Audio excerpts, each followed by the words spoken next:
Hi, today I'm going to be showing you how you can build your own computer. One big reason to do this is it's a lot cheaper than buying one that has already been built for you, and you can save a lot of money. The first thing I'm going to do is do a quick parts overview and show you all the parts that you will need and the tools that you will need to assemble the computer.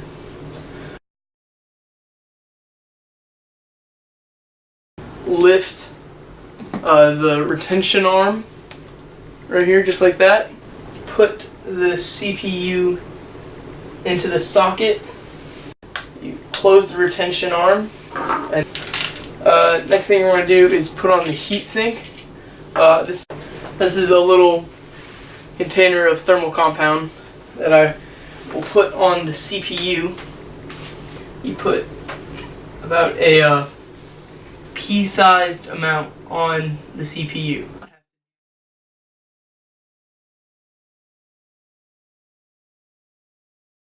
Heatsink itself.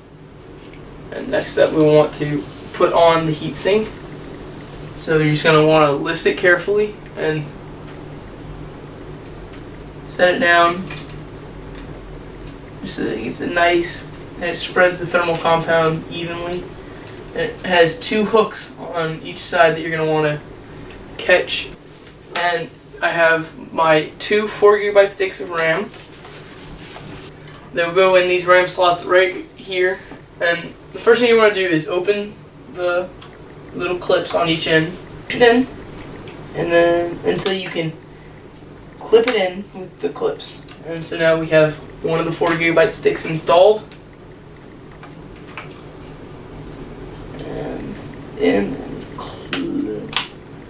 they will typically click on themselves, but you could push them in to get it in. Yeah, so now we have essentially everything we need on the motherboard installed right now. Alright, start putting it in the case. You're going to want to take off. They're typically thumb screws that hold the right side panel on.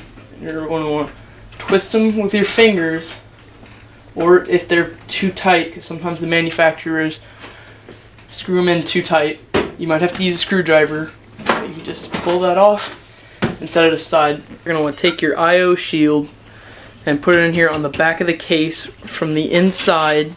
See, it goes in one way. Just gonna take it and alright, so now our I/O shield is in. Next step is to put the motherboard itself in and line up the ports with the I/O shield. Alright, you can't really see them, but all over the motherboard there are various holes. There's one here, here, here, and here. Most of them, you don't really need to put a screw in all of them. I'm going to use only about two. So I'm going to put one right here next to the CPU power connector. You might need to push a little bit to get it to line up perfectly. Make sure all the cables are out of the way. And so yeah, now I have my two screws in, which will hold the motherboard down. Next thing I'm going to do is install the power supply. This case has it up here. So you're just going to take it and slide it in, and then now we're going to screw it in. Alright, you're going to have to hold it in, but there's 4 screw holes right here, right here, right here, and there are going to be screws that look like this. And you're going to want to screw it in across. Alright, so now we have our power supply installed. Next step that we're going to want to do is put it over and put our hard drive in. It's going to go in right here. And what you're going to want to do is just face it so that the connectors are facing out and slide it in.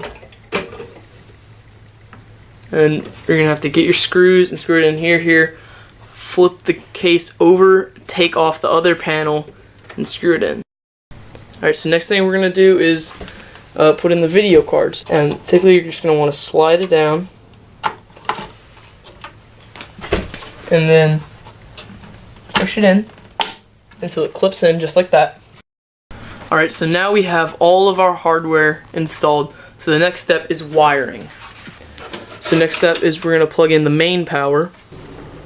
Anyway, you plug it in like this. It will only go in one way.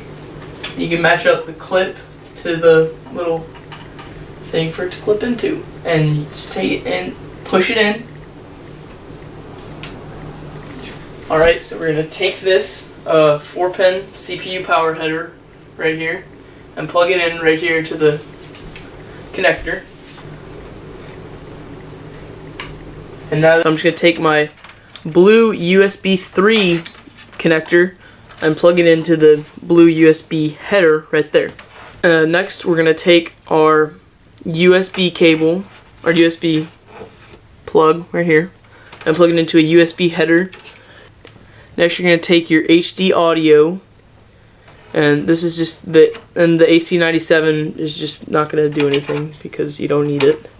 And plug it in. This one has the pin knocked out right here, so you won't accidentally plug it into a USB header. And plug it in.